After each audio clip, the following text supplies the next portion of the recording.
Lots of stories about data exposures. Let's talk about it this week on ThreatWire.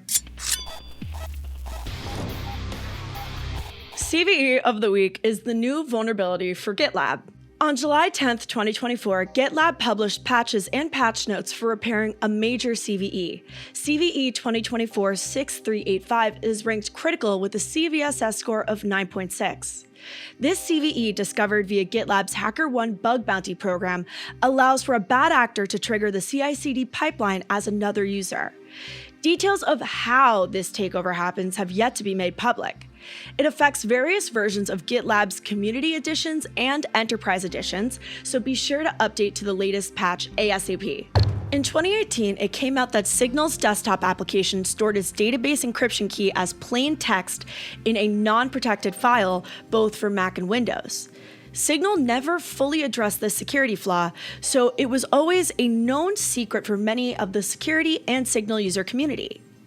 This key exposure was rehashed on Twitter this past week by user Misk Inc. In a series of posts, Misk explains that they were able to transfer data from a Signal instance to an unknown, unverified Signal instance and restore chats. Solutions had been proposed over the years, however, this rehash was finally enough to make Signal address these issues and make changes. We have implemented support for the Electron Safe Storage API to start using the system key store in a separate commit here. In addition to migrating to encrypted key store-backed local database encryption keys on supported platforms, our implementation also includes some additional troubleshooting steps and a temporary fallback option that will allow users to recover their message database using their legacy database encryption key if something goes wrong. This should help minimize data loss if any edge cases or other key store-related bugs are discovered during the migration process and production rollout. The temporary fallback and legacy key will both be removed after everything has been tested and deployed on a wide variety of devices across various operating systems and OS versions. There is still testing to be done, but this mitigation is a great start for making the application and desktop application safer. Self-proclaimed gay furry hackers group SiegeSec is shutting down. Over the years, the organization has executed iconic infiltrations, including compromising a nuclear energy research facility where the group demanded the research into creating real-life catgirls. The shuttering of the group didn't end without a bang. Their recent target was the Heritage Foundation, a far-right political group. SiegeSec released a database of information about members of the group, including usernames, names, emails, and incomplete passwords.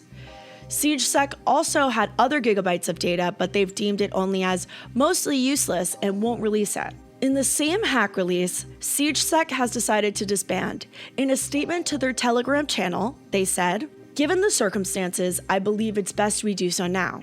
For our own mental health, the stress of mass publicity, and to avoid the eye of the FBI. I've been considering quitting cybercrime lately, and the other members have agreed it's time to let SiegeSec rest for good." SiegeSec falls under a type of hacker known as hacktivist, motivated by social and political gains rather than financial gains. The Heritage Foundation responded by saying no hack occurred. It's the data breach that never ends. In a continuation of the Snowflake data breach saga, AT&T has finally published an 8-K form with the SEC revealing that they were one of the companies affected by the Shiny Hunters InfoStealer malware campaign that came to light in June. As a reminder, Shiny Hunters started off originally exposing their information about Ticketmaster, and that kicked off the ball of over 150 companies being alerted that their data was at risk or has been exposed. AT&T actually became aware of this exposure in April of 2024, which, as watchers of ThreatWire, we know that a public company must file an 8-K within just a few days of becoming aware of a material breach.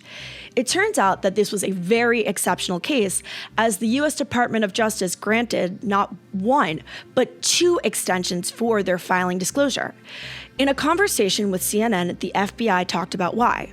In assessing the nature of the breach, all parties discussed a potential delay to public reporting due to potential risks to national security and/or public safety, the FBI said in a statement.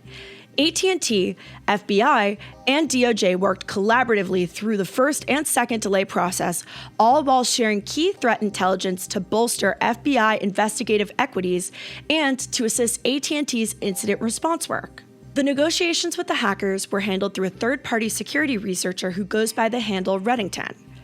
A hacker, part of Shiny Hunters Group, apparently reached out to Reddington to let him know that he had access to Reddington's call logs. This kicked off the process of raising the alert and getting to where we are today.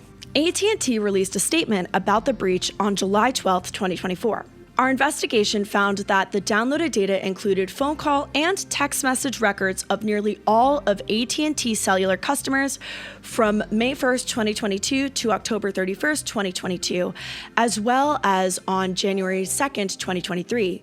These records identify other phone numbers that an AT&T wireless number interacted with during this time, including AT&T landline or home phone customers. For a subset of the records, one or more cell site ID numbers associated with the interactions are also included. AT&T confirms that the contents of the calls or texts were not compromised. However, someone with enough time could use the data to triangulate location based off cell tower pings based on data from the breach. AT&T disclosed that it did pay a ransom of 5.72 bitcoins at the time of transfer, worth more than $350,000 US. In exchange, AT&T received a video showing that the data was deleted from the computer. There's been a lot of discourse about the effects of the hack and what it means. However, I like to imagine that the watchers of ThreatWire are smart, not that we're smarter than preventing hackers from getting our data. Instead, we're smart enough to know that our information is probably out there, so we do our best to keep what we can controlled, be smart about monitoring what we can keep safe, and do what we can to keep ourselves safe. Thank you for watching ThreatWire for the week of July 15th, 2024. As a reminder, please keep it civil in the comments, especially given some of the stories we covered today.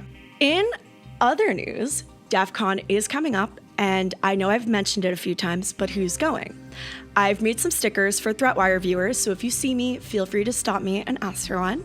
I've been told before that I tend to walk with a bit of a purpose, but I think that's from spending so much time in New York. So feel free to stop me if you pass by me, and I'll give you a sticker, if I have enough. As a build-up to DEF CON, I thought it may be fun to answer some of your questions about DEF CON in the ThreatWire episodes leading up to DEF CON. So let me know if you have any questions in the comments below. As per usual, if you want to support this ad-free show, please head over to patreon.com/ThreatWire. Don't forget to like, comment, and subscribe. Haven't said that in a while, but it does help the algorithm, and we would love to get the Hack5 channel to 1 million subs by next DEF CON. If you want to find me online, you can find me everywhere and only at Ending with Ali. So thank you so much for watching. Good luck, have fun, and don't get caught.